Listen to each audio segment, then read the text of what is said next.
Magandang araw Pilipinas. Narito na ang ating fresh weather update ngayong araw mula sa Pag-asa. Ngayong Lunes, Disyembre 15, 2025. As of alas 3 ng umaga kanina, patuloy na naaapektuhan ng northeast monsoon o amihan ang Luzon habang easterlies naman ang umiiral sa iba pang bahagi ng bansa.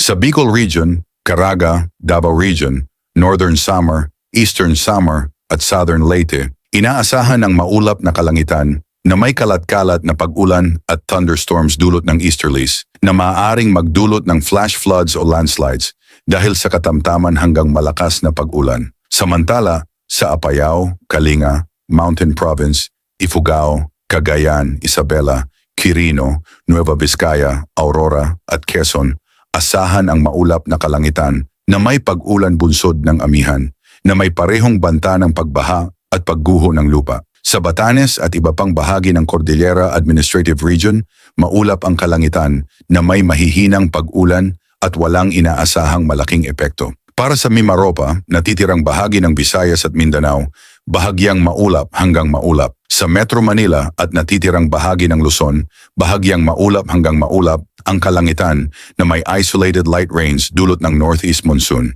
Sa wind at coastal water conditions sa Northern Luzon ay malakas hanggang gale force ang hanging amihan na magdudulot ng maalon hanggang napakaalon na karagatan na may taas ng alon na 3.1 hanggang 4.5 metro. Sa natitirang bahagi ng Luzon, katamtaman hanggang malakas ang hangin mula Hilagang Silangan at katamtaman hanggang maalon ang dagat na may alon na 1.5 hanggang 4.0 metro. Samantala, sa iba pang bahagi ng bansa, mahina hanggang katamtaman ang hangin at bahagyang maalon hanggang katamtaman ang kondisyon ng karagatan na may taas ng alon na 0.6 hanggang 2.5 metro. Pasuyo ng like at subscribe bilang suporta sa ating channel PWD. Ang ulat panahon na hindi ka iiwan, rain or shine. Ingat Pilipinas!